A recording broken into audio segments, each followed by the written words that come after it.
You book a 4-match show and it ends up being almost 4 hours and the crowd is dead for the final quarter of the show.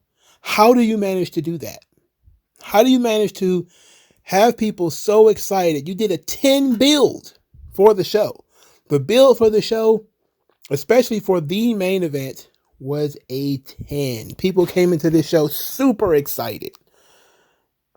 By 10 o'clock, people were like, Well, I'll explain. Royal Rumble 2024, January the 27th, 2023. We'll talk about this show. I meant 2024, sorry. So we're going to talk about this show in its totality, each match. We're going to spend a lot of time on the Rumbles and the poor booking of the Rumbles and what I think went wrong when it comes to the Royal Rumbles. We're going to talk about the overall case of the Rumbles too. But first, news and notes. So Slim Jim, they very quickly signed back on once Vince left. So, hey, I guess money wasn't really lost in that incident. It sets a terrible precedent. It really does. That, these companies are overreacting to accusations. But I understand it is business. It's just business. Ronda Rousey put out a tweet saying that as long as Bruce Pritchard is in WWE, Vince will always have a voice there or something like that, saying that Bruce was one of the guys that was, Vince was running the company when he quit the first time because he was running it through Bruce and all this kind of stuff, which is not wrong. It is not wrong. So I can't say anything negative about the position that she's holding here, but it does bode well for my prediction that Bruce Pritchard was not going to make it through 2024. There's tons of stories out about anybody who's ever been friends with Vince, anybody who's ever shared a cocktail with him is on the verge of getting fired. Even without anybody knowing what's going on with this lawsuit, it's just the mere accusations of it, which is truly terrible. But this is what companies do when they buy each other. They start gutting it. This was going to happen anyway, as far as I'm concerned. Once Vince dies or was forced out or whatever, everybody who is loyal to him is going to get forced out. That's how these companies work. They're going to put their own guys in position. Once they got rid of Kevin Dunn, there's nobody safe. This was always going to be the case. The parent company always guts the company, wants to put their guys in place. And when you start talking about that, we start talking about the Royal Rumble in terms of the show. Because one of the things that kind of irked me, there's a positives and negatives. I'm not saying it's all negative. But when the ticker is going down, they do a wide shot to the crowd. So I guess you were supposed to see the crowd pop for whoever it is. But then you can't figure out who's coming out. Like you can't see who's coming towards the ring. And then all the generic theme songs that's just, a different issue. WWE has had music issues for like 5 or 6 years now of just songs just sounding super generic and nobody knows who it is and nobody cares.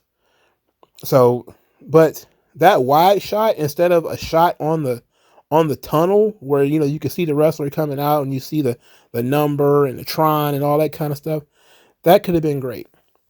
Tons of production errors here. The missing of Braun Breaker eliminating Omos, Braun Breaker himself getting eliminated. You blink, you missed it. There's quite a few things that I'm going to talk about throughout here that really pissed me off. We're going to go through the Women's Royal Rumble first because that was the first match on the show. So Bayley won the match.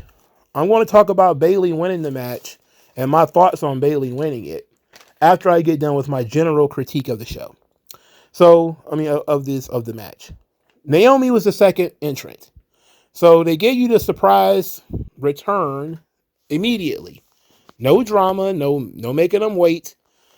Okay, Naomi is back. Everybody was very excited. I was very excited. It was mentioned on commentary that she was the TNA Knockouts champion. I thought that was sweet. And then the actual TNA Knockouts champion came out, and it was Jordynne Grace. And I was like, that's phenomenal. Pat McAfee is really putting her over on commentary. He said that they have a literal weapon as a world champion in TNA, putting her over strong. I love this. This was really good, and she performed very well too. She did some spots in there with Bianca Belair, and she did some other cool stuff in there too before she got KO'd on the ring apron and fell out. But Jordynne Grace I think she was in there for almost a half hour. For somebody who the WWE fans probably didn't know who she was, because she never even worked. I mean, it's not fair to call Impact a major wrestling promotion, because it's like, if you're a super wrestling fan, sure, you know who they are. But if you are just a casual, you probably think she was some kind of NXT champion or something like that, You'll probably give her the golf claps for that. You probably wouldn't know exactly who she was. So she went out there, and she really stood out. She looked great. They put her in some spots with some other buff chicks like Bianca and Ivy. So she got to see where she stands in the buff broad pantheon of WWE. It was very good. I really like the Jordynne Grace introduction here. So then they brought in Asuka and Kairi Sane. Now, this is the story of the match. Bayley thought she was the only one who was going to be in the Rumble. She's actually surprised to see Asuka in it. Asuka comes in, she's doing some stuff, and Bayley's trying to help her, but Asuka's kind of ignoring her. It's the old story that they've been doing for a while, where, Bayley's trying to get a high five, and, Asuka's dancing or singing or whatever, not paying her no attention. And then Kairi comes in. So now Kairi, Asuka, and Bayley are in the ring. And you would think they would do the traditional, a faction is in the Royal Rumble, they're going to take over. And, you've seen it with CM Punk and the Nexus. You've seen it with the Wyatt family. You've seen it with factions. They get in the ring, they start taking over. You would think that's what they would do. They did not. Instead, they had Kairi and Asuka get eliminated about 30 minutes before the match ended. So there was no drama between them and Bayley. They played no part in Bayley winning the match, that was the point of them being in. Like, their story is Bayley. Why is they gone? And, Bayley is left alone. And that's not a big deal because she wins anyway. I mean, it's a weird decision. And I think it was a waste. Like, you could have built some real drama with Damage Control owning the ring. There's a bunch of jabronis that's coming in anyway. I mean, Damage Control owning the ring and eliminating people like, I don't know, Maxine Dupree, Tegan Knox, or, Shayna Baszler, and all them kinds of people. Like, if Damage Control jumped them and threw them over the top rope, would that have been like the worst thing that happened in this match? You would have got some heat. It would have told the story of the match that Bayley is going to win the Royal Rumble because Damage Control is going to help her. And then maybe they betray Bayley. Or maybe it's not that they were helping Bayley. Maybe they're just helping each other. You could have done some kind of betrayal angle or something like that. Or have one of these other chicks like a Bianca or maybe even a Jade Cargill or whatever do like a Supergirl kind of situation where she comes in and wrecks the stable and she tosses out Damage Control or 2/3 of Damage Control by herself, leaving Bayley alone. That kind of thing. You know what I'm talking about. We saw Cena do it with the Nexus. And or was it Triple H who did this with when CM Punk was in the Nexus, and it was John Cena. He owned the ring, and then Cena came down and just essentially beat everybody up and threw him the fuck out, and everybody was like, hell yeah! That ruled. That was great. Here, it was like, there was the funny spot with Kairi holding the ring apron, and, but nobody really trying to help her get back into the ring until she eventually, her grip strength gave out and she fell to the floor. To me, it was a huge waste. Just a huge waste. Tegan Knox eliminates Natalya. For starters, Natalya's even in here, which is a disaster. But of course, you got to put people in there at some point. By the time number 16 happens, which is Xia Li, I'm getting kind of, frustrated. There's no NXT talents. There's no legends. I'm like, what the hell are we doing here? You know, what's going on? Number 19, Nia Jax comes in. Now, you know, things start to pick up. Nia Jax is a force of nature. She's actually one of the few people they've been building for this match. So she comes in and she plays a major role. She is the Big Show. She is Kane. She's the monster. She got like 7 or 8 eliminations in this match alone.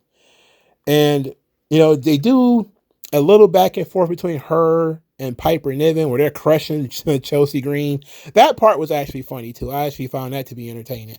Chelsea Green, you know, being pretty much dead after being crushed in between both of them.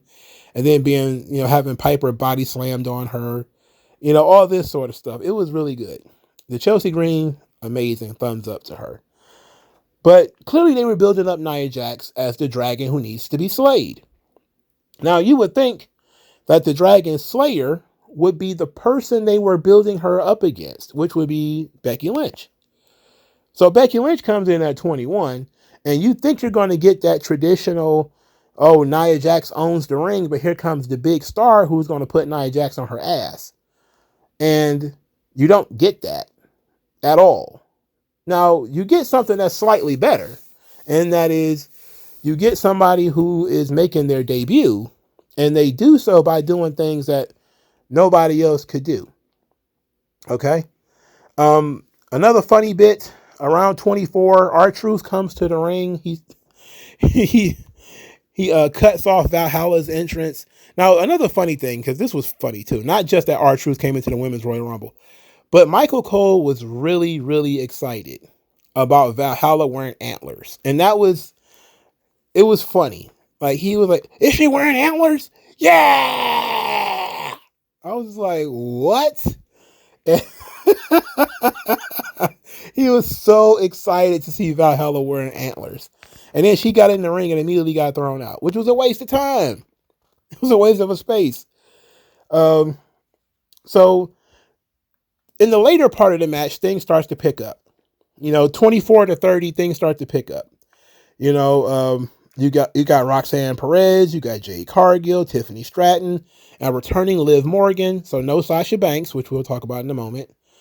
Camille, who was also teased, did not make an appearance. So the latter half of the women's match was fine. Well, I shouldn't say latter half. Let's say the latter quarter of the match. What is a quarter of? What is a quarter? What is 25% of 30? I don't know. I can't do it in the top of my head. Anyway, but the last 6, let's say, I think that's a quarter. Let's say the last 6. And that was really good because you brought in some people that are interesting, who could use some time, who, you know, you're exposing NXT talent to the audience. You had Roxanne Perez and Tiffany Stratton was in there. That was good. You know, that was good. I wish they could have gotten more time. I wish we could have spared us Alba Fire, Shayna Baszler, Xia Li, and Natalya, for Christ's sake. But it is what it is. So I'm more invested in the match after R-Truth does his shenanigans now. Because now we're bringing in people that I know that, you know, most of these people are not going to win, but there's an opportunity there for people to do good things and to be exciting. And they are. Roxanne Perez comes in as a house of fire. She does a really great job. She ends up getting eliminated by Tiffany Stratton, but that's fine. Jade Cargill made a huge splash right out of the gate. Body slamming Nia Jax, throwing her over the top rope. The crowd is going nuts. Everybody loves her. She's a huge babyface because she got rid of Nia Jax. So now you've already told everybody what they need to know about Jade Cargill. She ain't one to be played with. She ain't one to be toyed with, right? So you've showcased your new talent. She's a superstar, you know. So we're ready for this. Her theme is a variation of her AEW thing, so it's not that far off. So that was great. That was excellent. Jade Cargill stared down with Bianca Belair. Money, right? Them, they didn't really do much of anything. They did the Warrior and Hogan stare down thing. It was money. I was like, I could see paper right here. Talking about Rainmaker, I see paper. Now, the problem here is both of them are baby faces. So I would suggest that they just be a tag team. But there's money with Jade Cargill and Bianca, because as soon as they see jacked black chick and they see the other jacked black chick, they're kind of like, wait a minute. Like somebody said, it's like the Spider-Man meme. But they don't look enough alike for it to be a Spider-Man meme. Now, Liv Morgan coming in at number 30. I pretty much guessed that Liv Morgan was going to be in this match. I probably guessed it like a couple of weeks ago, but I completely forgot she was not. She wasn't on the show. I completely forgot this was a return. The crowd was okay for it, but clearly they were wanting Sasha Banks, and I really did not think about Sasha Banks until number 30 had already got it in the ring.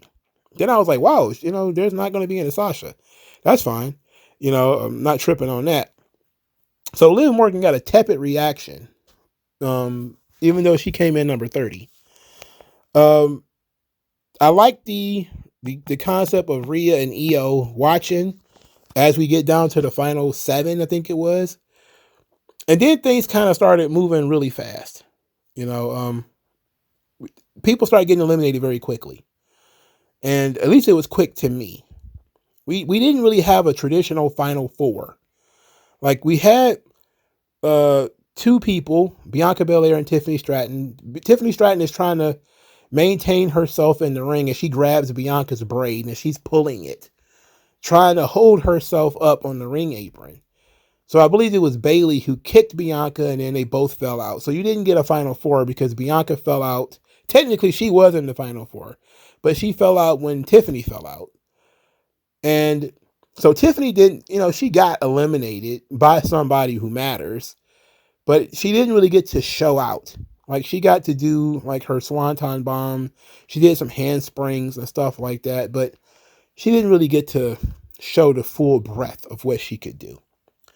So then we ended up with a final 3 of Bayley, Liv Morgan, and Jade Cargill. And of the 3, it seemed that people were okay with Bayley. People really did want Jade to win. And Liv was just kind of like, well, she's there. And then they go on the ring apron, and they're doing a bunch of stuff on the ring apron, and Jade Cargill gets eliminated via Oblivion off the ring apron. And before Liv can get back in the ring, she's just kicked off the ring apron by Bayley. And so Bayley wins the match. She won the match from the number 3 position, which is technically like a workhorse position. Everybody online is very excited. I'm seeing all of these. She deserves it. There's no better talent. There's no talent that is more selfless, that, she always willing to help other people, yada, yada, yada. And I hate to say this because I love me some Auntie Pam, but the Royal Rumble is not the place to put over a role player. And that's what Bayley is. Bayley is a role player. You don't put role players over in the wrestling in this position. She can have the match at WrestleMania against Io, but she should not have won the Royal Rumble. To me, that is indicative of Triple H not understanding the roller coaster that people want to go through when it comes to these stories. Yes, we know that there's going to be roller coaster between her and Damage Control from this point forward because she won the Royal Rumble. But you have to understand, this story would have started out so much better if Bayley would have failed.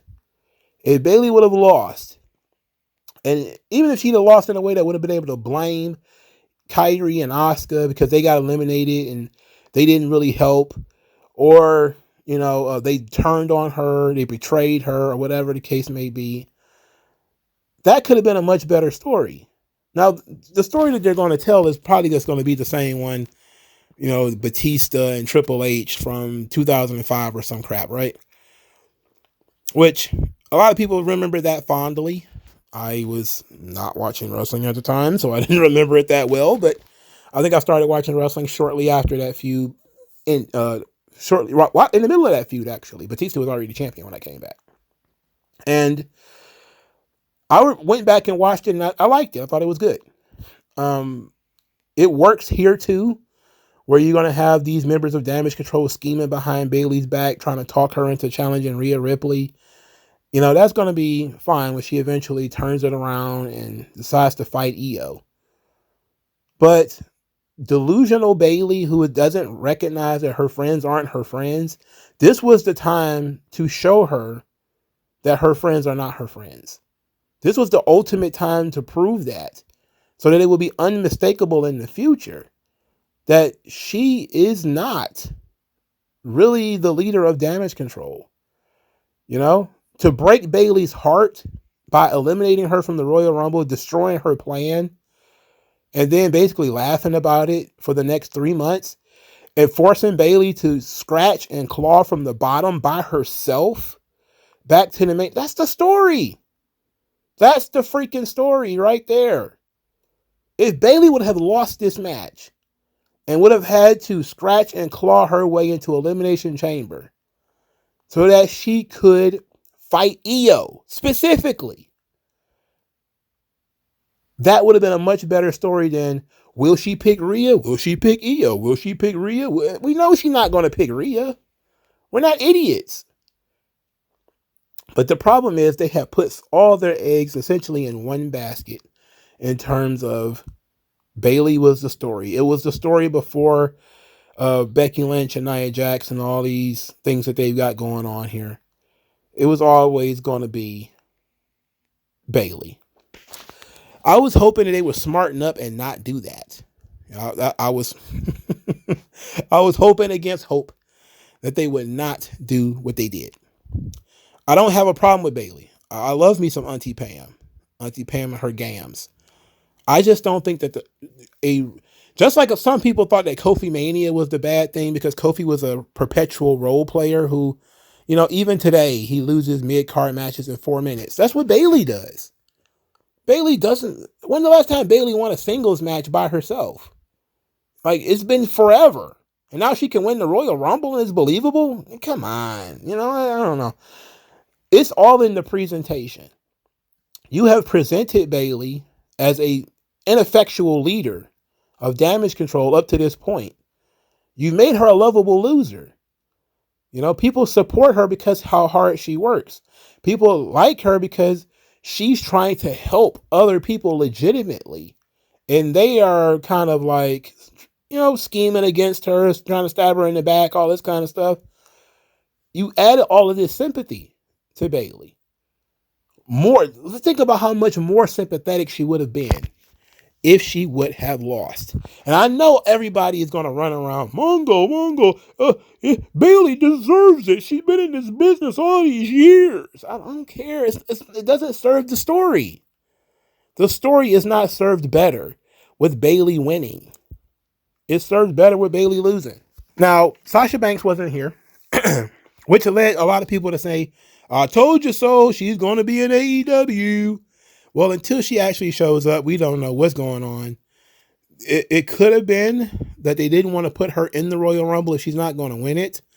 It could be that, you know, Damage Control is going to attack Bayley and send her to the hospital and she's going to be gone for 4 weeks and then she's going to pop back up with Sasha Banks. We don't know.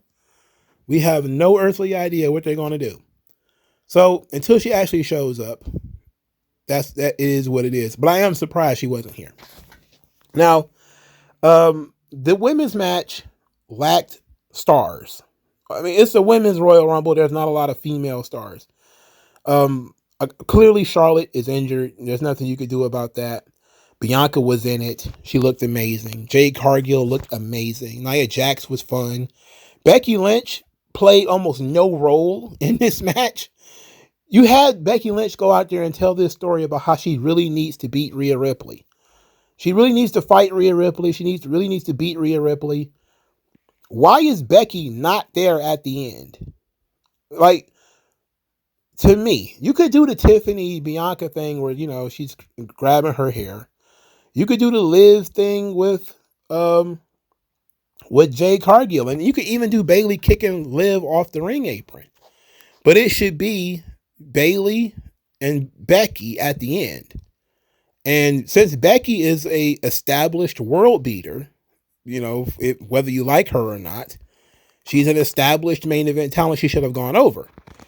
But and maybe you should have had Damage Control threaten to come out there and help her, and then eventually just back away, similar to what the Nation of Domination did to Farouk, where like they all came out there and he was like, "Come on, help me," and then they got on the ring apron and then they just kind of stepped back, and then eventually they just turned around and walked away.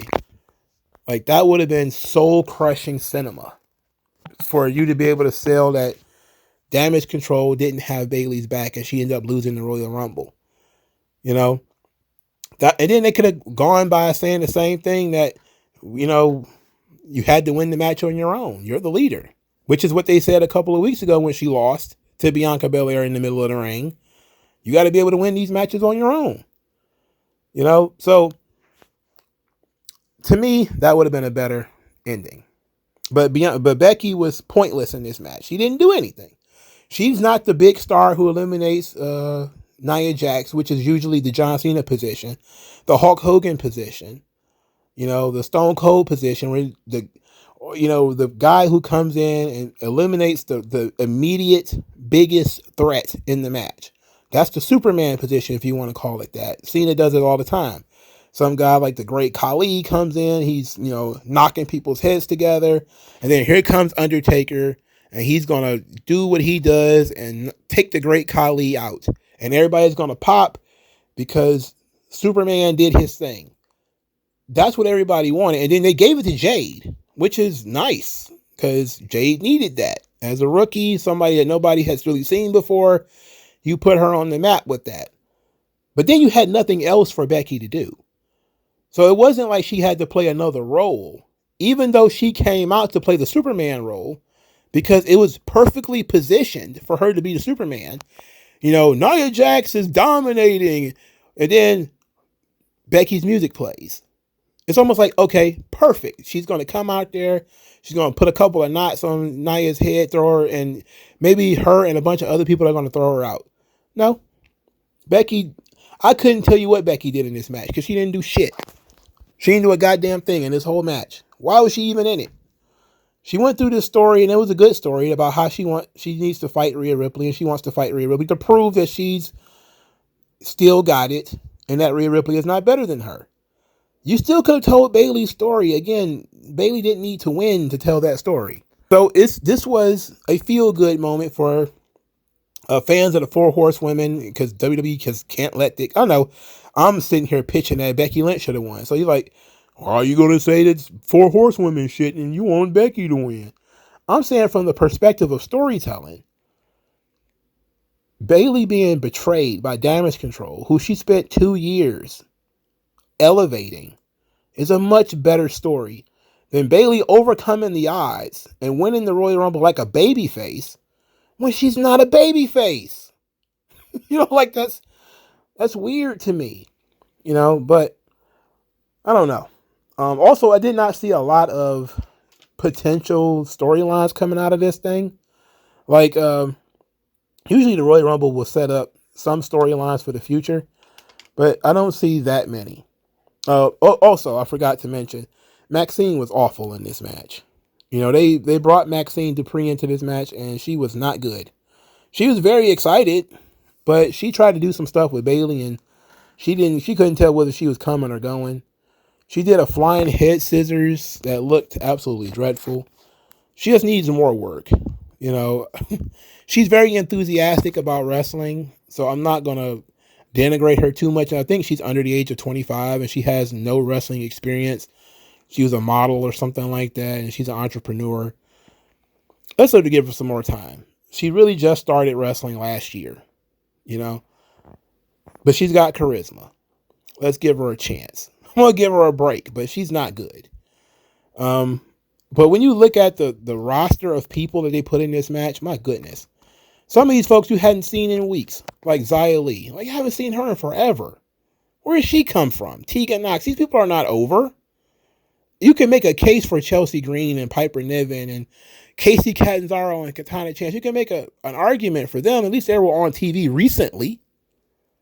how do you make the argument that, you know, we're going to put Xia Li in the match? I don't know.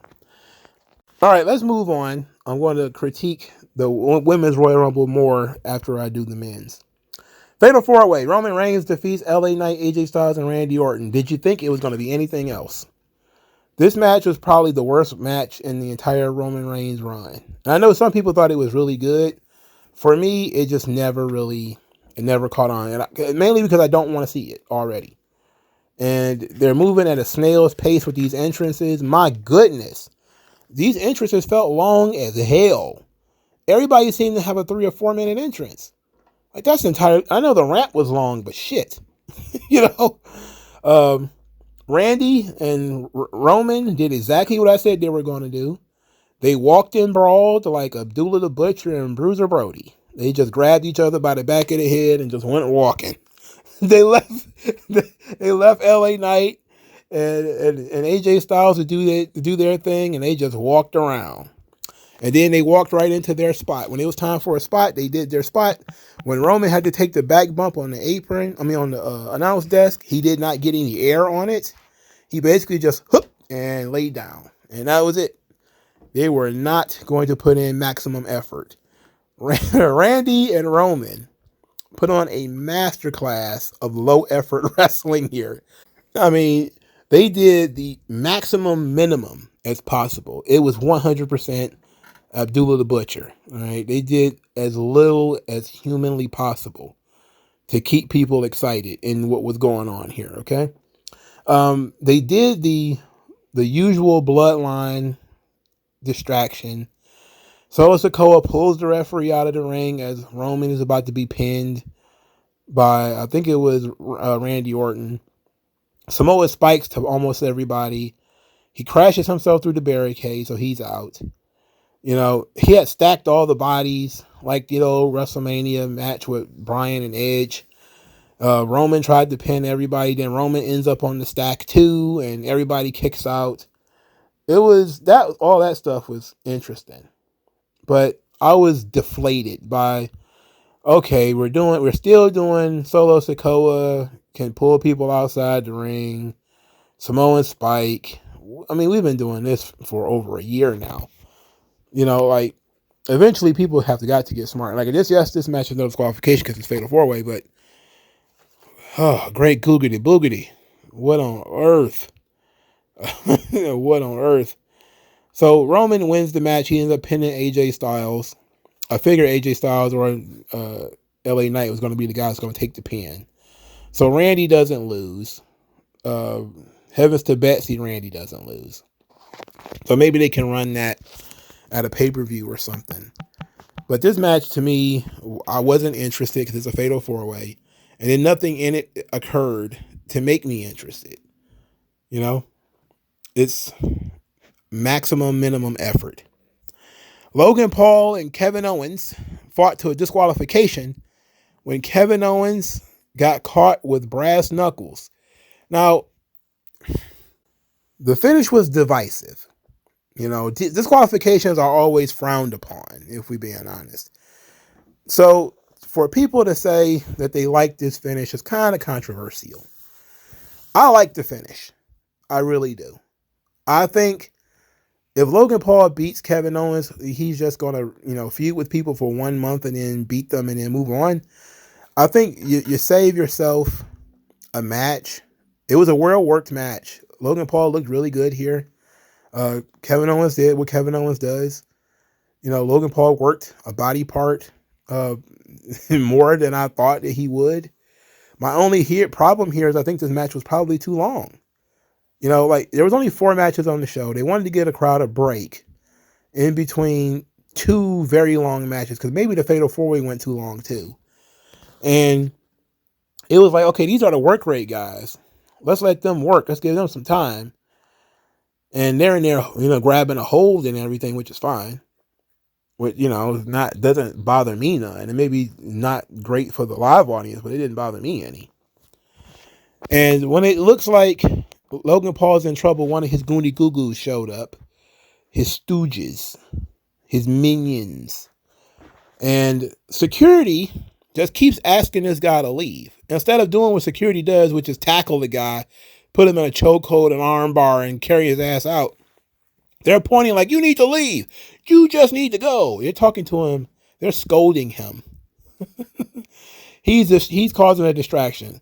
Austin Theory and Grayson Waller run to the ring, and Austin Theory leaves the brass knuckles on the apron for Logan Paul. So Logan Paul gets the brass knuckles. He tries to use them. He misses. Kevin Owens takes the brass knuckles, clobbers Logan Paul, and pins him. 1, 2, the referee looks up right before he counts 3 and sees the brass knuckles on Kevin Owens' hand, and then immediately rings the bell. Kevin Owens loses. I like that finish. It's a sensible finish. Yes, you would say why Kevin Owens didn't tuck the brass knuckles. He could have just put them in his tights. But the thing was, it was a heat of the moment kind of issue. And usually the referees are not paying attention. He could have got away with it.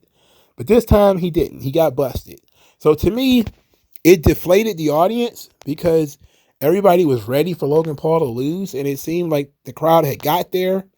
And then for you to, kick him in the nuts with the disqualification finish, people was kind of like, oh, that sucks. I didn't like that. Maybe they'll be down for the rematch, but they didn't like the ending to here. And I liked it. I did like it. I just thought the match was too long. If you're going to have a disqualification match, it can't be like a really long match. You just can't do it. But I didn't hate this. I thought this was fine. Now, the men's Royal Rumble match. It's a lot of the same problems that the women's match had, but it actually started out exciting. Jimmy and Jey Uso are 1 and 2. Jimmy Uso is bug-eyed, staring at Jey, trying to get him to break. He's trying to get him to laugh. You could just look at it and tell. They do pretty much the same moves to each other, but they're foreshadowing, of course, their match at WrestleMania. Grayson Waller came in at number 3, tried to have a Grayson Waller effect on his way to the ring. Now, you would think that somebody like Kevin Owens or something like that would come out there, clobber him from behind, beat him up, throw him against the barricades and all this kind of stuff just to make him pay for what he just did. But nope, you didn't get that. Instead, he got eliminated by Carmelo Hayes. Carmelo Hayes came in at number 5. So that should tell you how quickly Grayson Waller, who is supposed to be a prospect for WWE, was very quickly eliminated from the Royal Rumble. Andrade El Idolo came in at number 4. Very tepid reaction because they had changed his theme song. Also, he was wearing a mask and nobody knew who he was. So, he got a reaction once he took his mask off. But as long as he had his mask on, people were kind of like, huh? What's that? So, people just didn't know what Andrade El Idolo was. So I'm guessing he's going to use that name in WWE now. So they did a spot with Santos Escobar and Andrade being friendly, or Santos trying to be friendly, patting him on the back. And then he tried to betray him. That didn't work. Karrion Kross comes in at number 8. They got rid of his Fall and Pray theme. So now it's a generic rock theme now that he's working with. And it's awful. It's no good. It's terrible. Dominic gets a wave of boos when he comes in at number 9, but it's not like it usually is. The crowd didn't have the energy. Lashley eliminated Karrion Kross, so Karrion Kross wasn't even in the match very long. Lashley came in at number 11. Then Kross eliminated Lashley by pulling him over the top rope. Cody Rhodes comes in at number 15. He's the first major threat to come into the match. And we're a third of the way into the match at this point. We're over a third of the way into this match. He comes in, he eliminates Austin Theory, who apparently is nobody now. Eliminates Shinsuke Nakamura also. And, of course, he won the match.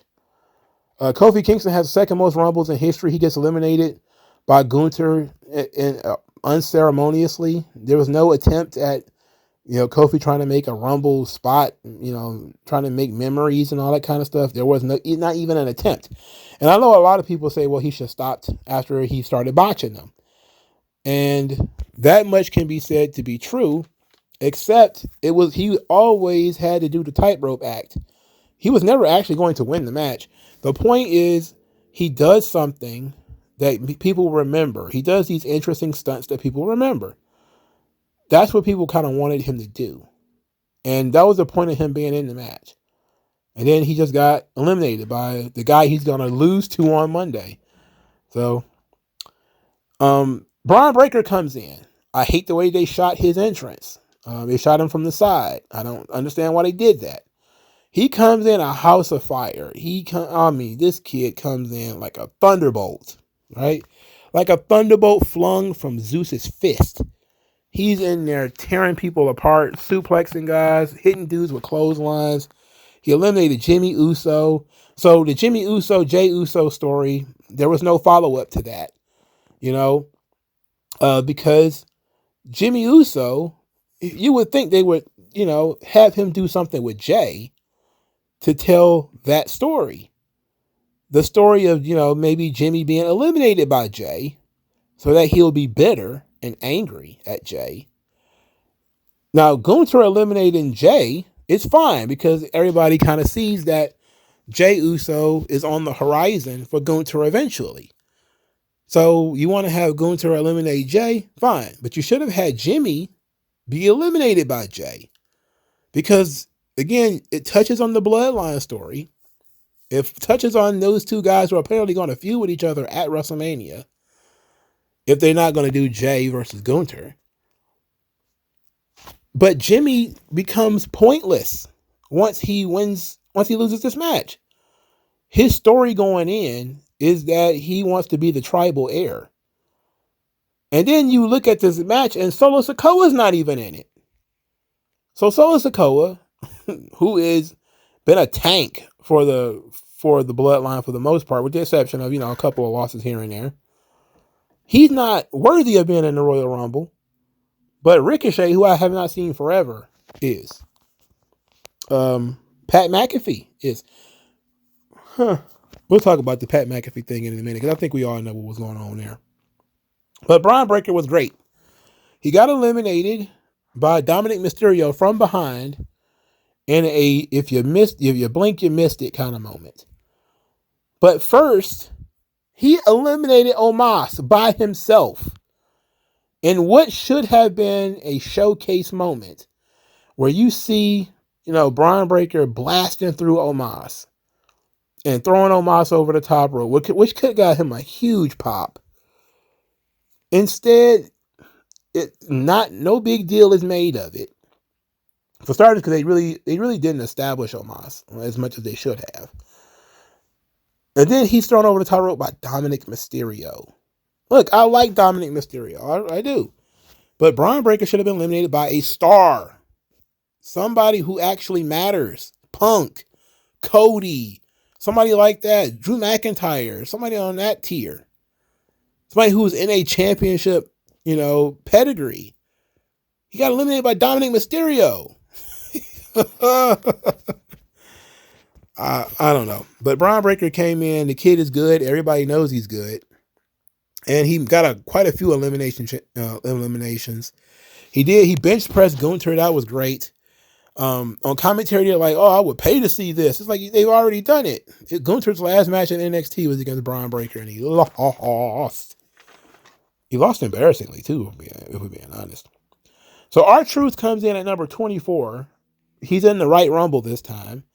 And he actually does an even funnier bit than he did in the previous one. Because now he thinks it's a tag team match and he tries to tag in. He won't get in the ring until he's tagged. So they're doing a spot where Dominic is like in a sleeper or something like that and does the hot tag for R-Truth. And R-Truth does his John Cena spots. And that was fun. That was really fun. R-Truth ends up getting eliminated by Damian Priest. So it continues the story of Judgment Day, which is good. Judgment Day stories, thumbs up. At least it's a storyline. The issue that I had is at the end. There were no real contenders at any point in this match until Cody came in at 15. And then no real contenders until CM Punk came in at 27. And then there were no more contenders. They had spent all of their time building up Cody and Punk as being the epic scenario in this match. And then they filled it with mid-carders saying, well, it doesn't matter who comes in at any other point in time in the match. Everybody wants to wait for that Cody Punk ending because everybody knew that was what it was going to be. And there's, of course, the dirt sheets whispering, oh, it was going to be Gunther. And, they don't know anything. They're just throwing rocks at the window to see if the glass breaks. They don't really got no keys. So when you're in this situation of the crowd is dead, you've only told them to care about two people, so the crowd is dead. You've brought in Ivar and Bronson Reed, and people who are not over, and you're just watching them do stuff and then go hug a corner. There's not that much engagement. Braun Breaker's in the ring basically begging the audience to respond. They're popping on the entrance themes if they know the wrestler, but that's pretty much it. They're sitting on their hands the rest of the time. So you get a final four. I forgot to mention that Drew McIntyre came in at 26, I think. Or, I think he came in at 26. So McIntyre, Gunther, Punk, and Cody are the last four. And they pair off into, babyface and heel.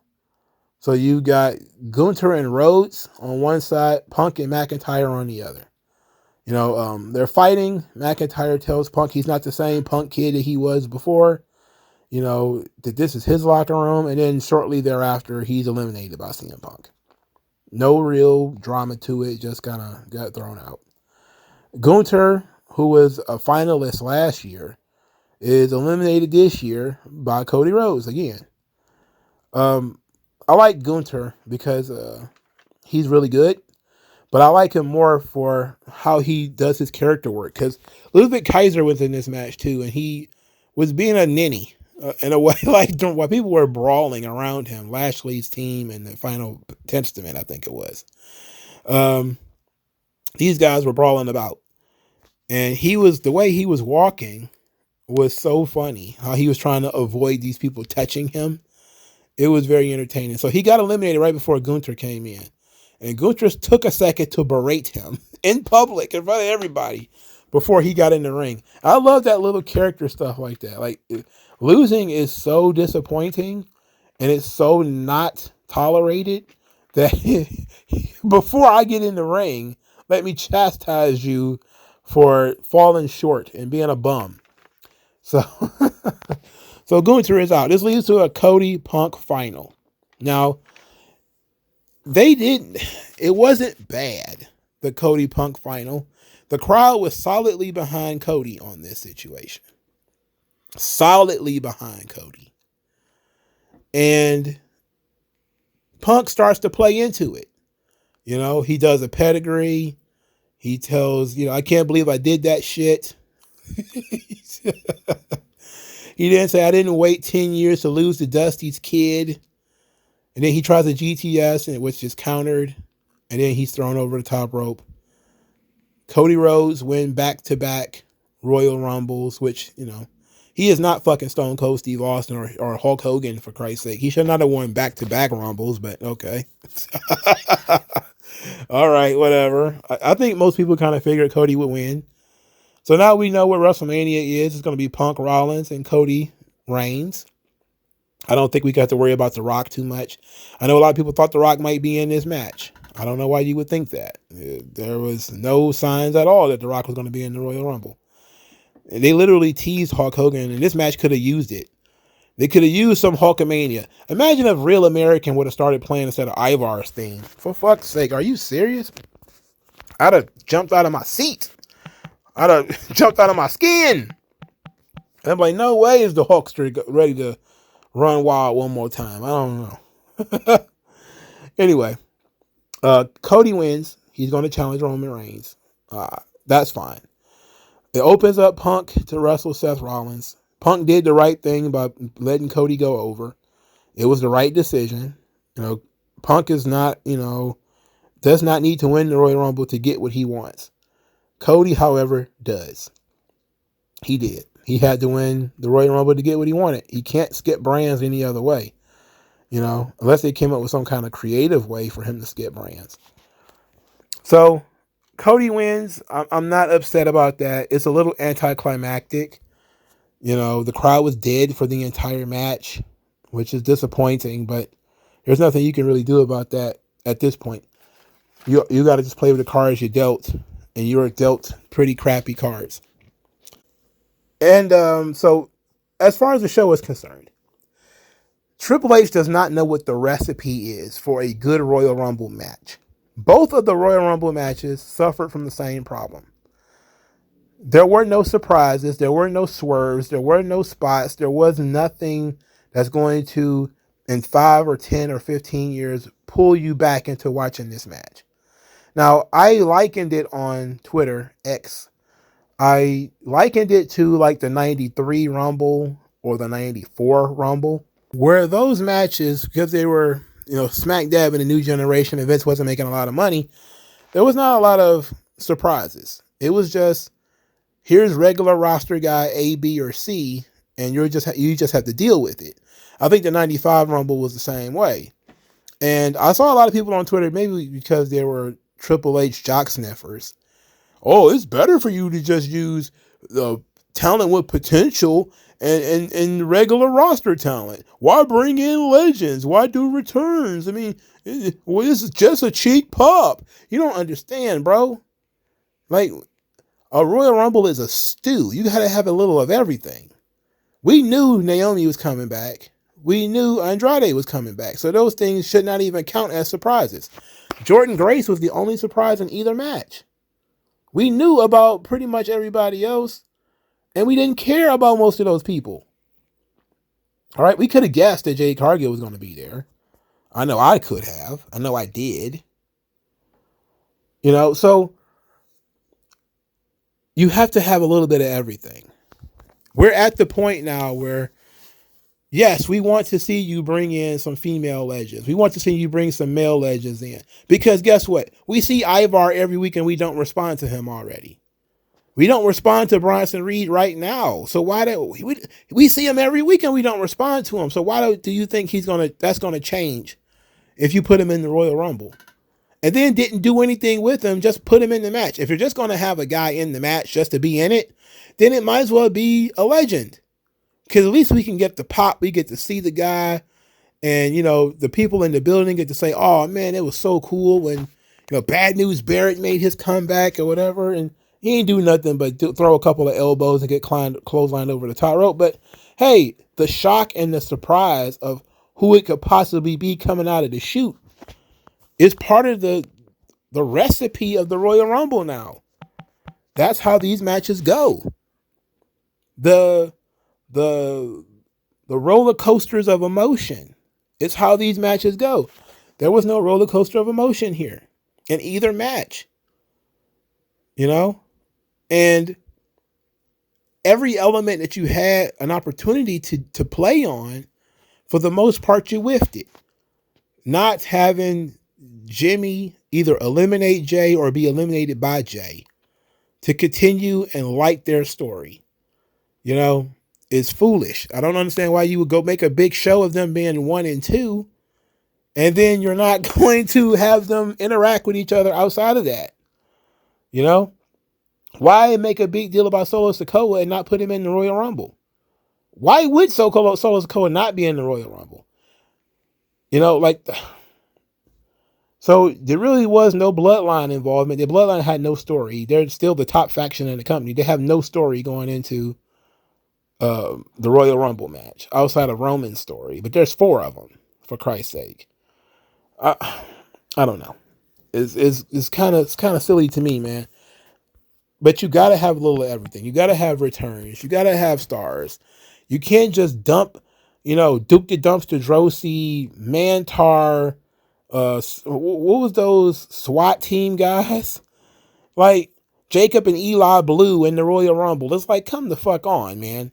Like when you have those kinds of Royal Rumbles, those things fall right in the middle of the pack. They might not be the worst, but they're certainly not great.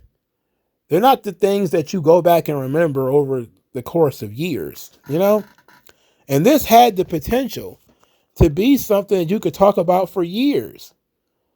And I feel like you whiffed it. I feel like this match became, we got to get Cody to wrestle Roman. So we're going to go from A to B. We're just going to do that. And we're not going to ask any more other questions. We're not going to swerve anybody. We're not going to do anything different. We're just going to go from A to B. And that's it. Sure, you knew this was going to happen, but predictable can be good, right? It's like, not really. Like the show is predictable enough.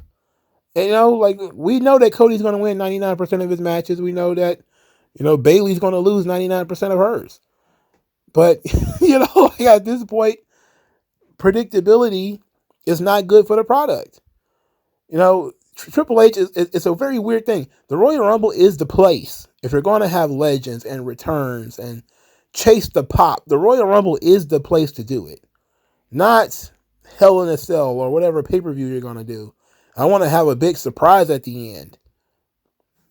I will give Triple H some credit, though. He didn't put like Johnny Gargano in this match. He didn't put Tommaso Ciampa in it. Chad Gable wasn't even in it. So that means when you look at a situation where you say, what went into booking certain people in the match and other people not? Like, why was JD McDonough in the match and not Solo Sikoa? I mean, how can that... Why wasn't Trick Williams in this match? Why? You had to make room for Pat McAfee. Look, Brock Lesnar. Of course, the elephant in the room is that Brock Lesnar was probably supposed to be in this match, but due to him being involved with the Vince McMahon thing, they decided to take him out.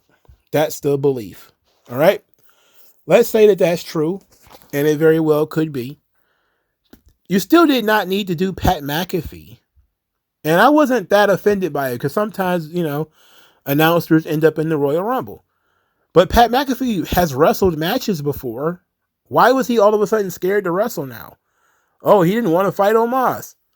Okay, he could have got on the other side and fought somebody else.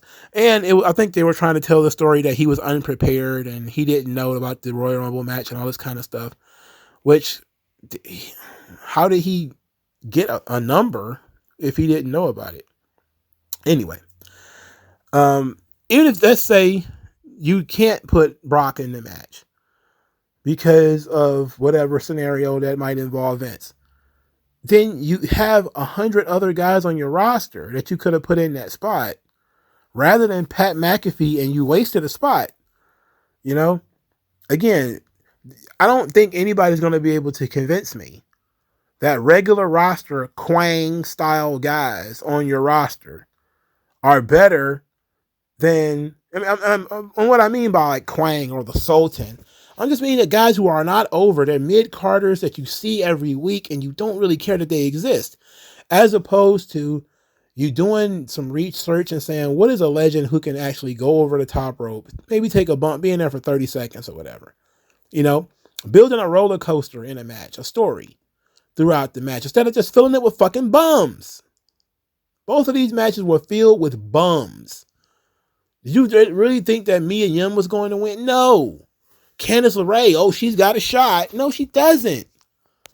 And nobody cares about her. And the more those people came out, the quieter the audience got. The more they was like, okay. Indy Hartwell, yeah. If you say so. Instead of, trying to get somebody to pop the crowd, because for fuck's sake, that's what the Rumble is about. That's what we've been taught. Now we're going to be re-educated to just believe that the bums you see on Monday are the bums you see at the Royal Rumble. That's not fair. Now they're going to stuff them all. The people who don't even make the WrestleMania Battle Royal are going to be in the Royal Rumble all of a sudden. Like, are you fucking serious? Man, cut that out. Get that out of here. So, dude don't know the recipe. All right? He needs to go to the baker. He needs to have a conversation. Need to figure out what makes this thing rise, what makes this thing set. Because Triple H has dropped the ball on so many situations. And people have started to pay attention. Austin Theory beat John Cena. No follow-up. Solo Sikoa beat John Cena. No follow-up. Chad Gable was super over for like 3 weeks. We have completely forgotten about it. No follow-up. We're moving on. How can you keep doing this stuff? You know, it's striking to me that they had a fatal 4-way match in which every man in the match is over the age of 40. Every man in the match is 40. Now, think about how much more energy would have been in the Royal Rumble if LA Knight was in it. Now, again, not just because I hate fatal 4-ways, but look at what you did to the Rumble match. You didn't put Logan Paul in it. You didn't put Kevin Owens in it. Why couldn't they be in it?